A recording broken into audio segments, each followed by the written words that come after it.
tarde a todos, em especial nossos vizinhos do outro lado do Atlântico. Sejam bem-vindos. Eu sou diretor executivo do Sindicato Nacional da Indústria da Construção Pesada, Infraestrutura. Esse é um sindicato patronal que reúne as grandes empresas de engenharia e construção do Brasil. Todas as empresas que atuam no mercado internacional, elas são parte desse conjunto de empresas. Estou falando de 300 empresas, mas, na verdade, nós temos um ranking assim, que tem 5 enormes e 10 grandes, assim, em nível internacional. Eu vou falar aqui sobre os desafios para a exportação de serviços de engenharia e construção. E o título da apresentação não é Desafios para a exportação de serviços de engenharia e construção. O título da apresentação é a marca no Brasil na África. Porque é através da exportação de serviços de engenharia e construção que, além da imagem cultural do Brasil e futebol, o Brasil é um protagonista importante na América Latina e na África. Quer dizer, a nossa marca está muito associada à nossa exportação de serviços de engenharia. E o Brasil, acho que não tem muita consciência da importância desse trabalho. Quer dizer, eu vou me dirigir ao outro lado do Atlântico, aos nossos clientes, mas também aos brasileiros também, para terem uma percepção do que tanto mais pode ser feito nisso. Vamos ver se eu me dou melhor aqui. Tranquilo. O que são esses serviços de engenharia? Certo? Colocando assim, arquitetura, engenharia construtiva, os suprimentos, bens, materiais, a construção propriamente dita, serviços auxiliares e o gerenciamento do empreendimento. Quando você fala, vai construir um porto em Cuba, uma usina hidrelétrica em algum lugar, o que vem à cabeça sempre é a obra física. Mas, normalmente, a exportação de bens ela representa 40% da obra. Quer dizer, construir uma hidrelétrica na África não é muito diferente para o Brasil de construir uma hidrelétrica no Brasil. A exportação de serviços de engenharia ela compreende, sobre um outro ângulo, estruturar o negócio, ter um tremendo know-how aí, gerenciar o empreendimento e entregar uma obra pronta turnkey. Isso é o estado máximo da engenharia, em toda a sua complexidade, em todo o seu conjunto. E aí, olhando, isso vai muito além da construção e dessa parte, porque existe criação e aplicação de conhecimento envolvido nisso. Você não exporta serviços se não tiver uma pesquisa e desenvolvimento forte dentro do país, e esse conhecimento ele é levado para os países onde as empresas atuam. Quais são os principais impactos diretos e as externalidades das exportações de serviços de engenharia? Isso aqui eu estou falando de um ponto de vista brasileiro, eu não estou aqui falando, mais adiante eu vou tocar na atuação no exterior. Em primeiro lugar, é uma conta superavitária no balanço de pagamentos. Fora commodities, o maior item de exportação do Brasil é serviços de engenharia. Nós exportamos aí mais ou menos 9 bilhões de dólares, e importamos uns 6 bilhões. O Brasil importa serviços de engenharia também. Quer dizer, tem um superávit de 4 bilhões. Numa conta de serviços, onde o Brasil é deficitário no conjunto, isso é uma informação muito importante. Então, apoiar no Brasil os serviços de engenharia, a exportação deles, é uma atividade fundamental. Isso tem um efeito multiplicador enorme, porque, apesar de eu ter dito que são um grupo pequeno de grandes empresas, elas têm por trás delas 2.000 empresas que fazem parte dessa cadeia produtiva. E, em número, 76% são micro, pequenas e médias empresas. Postos de trabalho, 1.600.000 estão relacionados com essa atividade no Brasil. E uma estatística interessante, de cada 100 milhões de dólares exportados, geram 19.200, estão relacionados com 19.200 empregos aqui dentro. Isso é uma pesquisa de matriz insumo-produto feita pela LCA Consultores. Então, eu digo, a marca Brasil também ela é muito beneficiada por essa atividade no exterior. Contextualizando um pouco mais, A exportação de serviços de engenharia ela tem uma proximidade grande com a atuação de política externa do país, não só no Brasil. Os chineses fazem isso, americanos, todos mais, mas é uma atividade política externa também, tem que ser enxergado assim pelo governo. E o Brasil tem uma participação expressiva nos seus mercados-alvos. Eu digo mercado-alvo do Brasil é a África e a América Latina. A exportação de serviços de engenharia, o Brasil tem 18% desse mercado na América Latina e 4,1% na África. E os requisitos disso, além de competência técnica, capacidade de gestão, que eu já falei das empresas, é o apoio de financiamento de longo prazo e de garantias para os financiamentos. Isso não necessariamente é um item fornecido pelas empresas. Faz parte de todo um arcabouço de financiamento do país. A engenharia brasileira, ela é uma engenharia bem-sucedida, nós estamos nos rankings das grandes empresas. A marca Brasil, não digo aí só na África e na América Latina, mas quem chega na Flórida vê a quantidade enorme de obras feitas por construtoras brasileiras nos Estados Unidos. A exportação de tecnologia, de conhecimento, e vai ao ponto de integração humana e cultural. Aqui eu diria que o Brasil é até um dos mais importantes parceiros quando a atividade implica nessa integração, faz parte da nossa cultura essa integração, em especial com a África. Quando eu pedi informações às empresas para montar a montagem dessa palestra, elas citaram a contratação de mão de obra local, que é mais ou menos óbvio, mas ações sociais, transferência de conhecimento, programas de capacitação e formação de mão de obra local, responsabilidade socioambiental, desenvolvimento econômico, respeito às características das tradições. Eu queria destacar hoje de manhã a palestra do Senai. O Senai é um grande parceiro nessas atividades no Brasil e no exterior. Quer dizer, aqueles cursos que foram mostrados aqui das empresas e a infraestrutura que fica de montagem, não é muito diferente para nós construir num país africano ou na hidrelétrica de Belo Monte ou em Telespires, tá certo? Você tem que montar uma estrutura completa de apoio ao local. E a gente tem um know-how grande nisso. As grandes empresas brasileiras que atuam nesse setor, e elas estão, eu estou citando 5 aqui por ordem alfabética, para não... eu não vou ler tudo aqui, mas fica o registro, tá certo? Andrade Gutierrez atua em 11 países. Né? A Camargo Correia em 6. Às vezes tem participações, o número de países não necessariamente é um ranking, mas mostra a grande experiência aqui. Eu não sei pronunciar o nome dessa hidrelétrica de Moçambique, mas... Obrigado. A OAS, tem um participante aqui na reunião, atua em 5 países. A Odebrecht está em 3 no momento. Tem estruturas que não são meramente de obra, alguma delas tem estruturas montadas no exterior, né? Atuam, tem até fundos de montagem. E a Queiroz Galvão, vou destacar aqui a Namíbia, porque temos uma homenagem ao moderador da mesa, atua lá na região. O Engineering News Record é uma referência de dados de engenharia no mundo, e ela lista anualmente as 250 maiores empresas de engenharia de atuação internacional. Essas empresas estão listadas lá.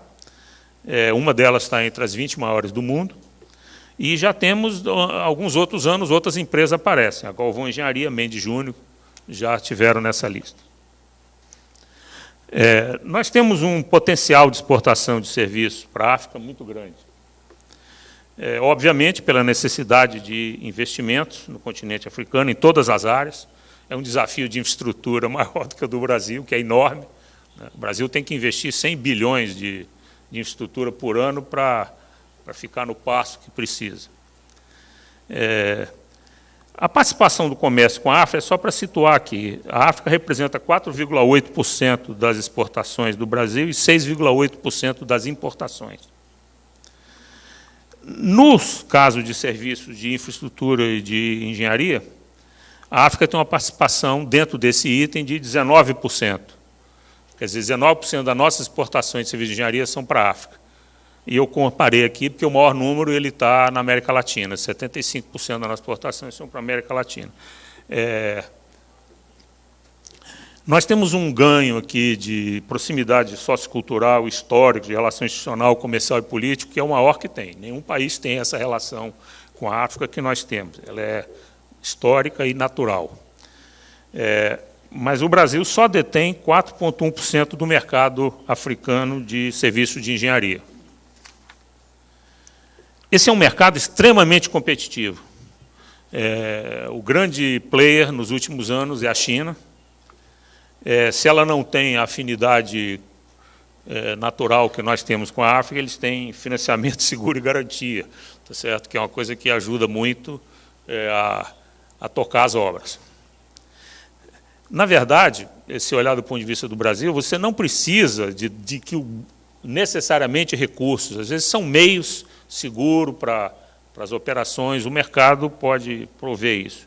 A China representa 45% do mercado africano de serviços de engenharia, é a maior player. Mas outros países europeus fazem grandes esforços, né? Eles um ano estão maior no ranking, outro menor. O próprio Estados Unidos, de repente, acordou, criou um programa Power Africa, com verbas alocadas. Em suma, é um mercado muito disputado. Tem um gráfico ali mostrando o market share em 2004 e 2012. O Brasil aparece ali na 4% ali. Não é ruim, não, mas pode ser muito melhor. A China. E veja como a China cresceu nesse período de 8 anos aí que está na estatística. De repente, tem uns que desaparecem assim do mapa. Estou vendo a França como diminuiu, a Itália diminuiu, mas são posições relativas também, mas o mercado cresceu muito. Então, quais são aqui? Tenho mais 2 slides aqui para terminar. Quais são os desafios que a gente tem para colocar essa exportação, essa atividade tão importante no nível que ela pode ter? Primeiro, em linhas gerais, nós temos que assegurar condições de acesso a financiamento e garantias que permitam às empresas brasileiras aumentarem a sua competitividade, porque tem que ter capital, apoio para poder trabalhar nisso, é uma operação de governo. Mas tem problemas de outra natureza também. Por exemplo, o prazo de operacionalização das nossas agências brasileiras é muito grande. A gente passa mais de 1 ano entre o pedido do recurso e a liberação dele, passando pelas burocracias, tem 17 órgãos envolvidos. Nós temos que criar maneiras de estimular financiamento privado. Veja, não estamos pedindo recurso do governo, precisa ter apoio do governo para a captação de recurso privado. Recurso privado existe, você tem uma capacidade, se um seguro de crédito, ele já cria uma alavancagem muito grande. E as operações na ALAD, por exemplo, aqui na América Latina, e de alguns países da África que já têm fundo de garantia de exportações, a alavancagem é enorme. Com 1 bilhão se exporta 20, tá certo? 1 bilhão de seguro exporta 20, captando no mercado esse recurso. A questão de garantias ela tem que ser revista, a gente tem que, em alguns casos, atuar com crédito soberano, é uma decisão que o governo brasileiro tem que viabilizar. A regulamentação, eu não vou entrar em detalhes aqui, e a legislação trabalhista também são um problema para nós. Isso é uma desvantagem, legislação trabalhista, para o Brasil. O Brasil tem legislação trabalhista, tem concorrente brasileiro que não tem, aí não tem problema, mas a gente tem, né? Tem dupla tributação, às vezes, em torno dessas coisas. O que seria uma agenda para enfrentar esses desafios? De aumentar a condição de acesso, de financiamento e garantia para viabilizar a competitividade das empresas brasileiras. Pegando assim grandes tópicos, tá certo? Nós precisamos de 2 coisas que a gente sugere como conjunto de empresa privada. Tem que aumentar o escopo de garantia da União com a cobertura do Fundo de Garantia de Exportações do FGE. Já mencionei isso de passagem algumas vezes. Quer dizer, esse Fundo de Garantia ele existe, mas ele tem que ser ampliado no sentido de que a captação de recursos e o financiamento possa ser feito com uma garantia soberana do governo brasileiro. Isso não é uma coisa nova. Isso é tratado especificamente. Existe grupo de estudos que estuda, olha, vamos dar para tal país um limite de tanto. E aí as empresas privadas atuam e conseguem o financiamento com esse aval. E uma estatística importante, a perda é baixíssima. Tá certo? O histórico de sinistro, de sinistralidade no Fundo de Garantia de Exportações, ele é muito pequeno, assim como na CCR, que opera, que existe só na Convênio de Crédito Recíproco, que tem entre os bancos centrais da América Latina.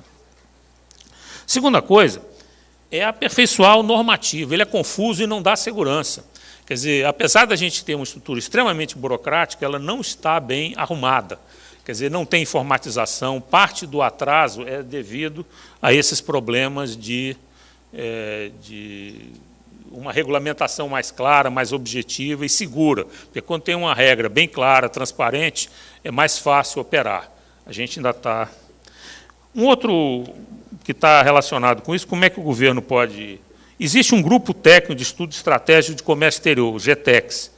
Ele é subordinado à Câmara de Comércio Exterior, que é o CAMEX. O CAMEX é um fórum interministerial no Brasil que estabelece as políticas de comércio exterior. Então, esse GTEX, e existe um GTEX África específico, foi criado em 2012, ele tem que ter regras, e ele é o local, é o fórum de discussão para que essas linhas sejam explicitadas. Olha, o nosso programa é esse, é arrojado, porque é um programa, como eu disse, tem todas aquelas vantagens, eu tenho que me dirigir, de certa forma, ao governo brasileiro, para que ele nos apoie nessas atividades aqui. E muito importante é que essa agenda com os países, ela tem a participação do setor privado brasileiro, né? Quer dizer, quem é que sabe onde é que tem bons negócios possíveis? São as empresas privadas. Certo? Elas e o governo têm que atuar mais junto. Isso tem progredido. O ministro Mauro Borges tem sido, ultimamente, mais ativo na relação com o setor privado nesse assunto aqui. E, por fim, quer dizer, fazendo um resumo, o que é a mensagem aqui? O aumento da competitividade brasileira na exportação, ela é uma discussão estratégica. A gente tem uma série de pontos que são operacionais, mas tem que haver uma visão estratégica sobre a retomada da agenda de financiamentos para a África, como uma política brasileira, e do próprio papel do setor exportador de serviços do Brasil. Quer dizer, esse é um segmento mais nobre que pode haver dentro da economia, e ele não tem o apoio que deveria ter. E, como digo, pensar de forma inteligente mais do que ter que entrar com dinheiro bruto no negócio. Claro que o dinheiro bruto ajuda muito, mas, não havendo, há como captá-lo se houver políticas de suporte. Então, esse era o recado que eu queria trazer aqui, das empresas da construção pesada, e na sua atuação de exportação de serviços de engenharia para a África. Muito obrigado.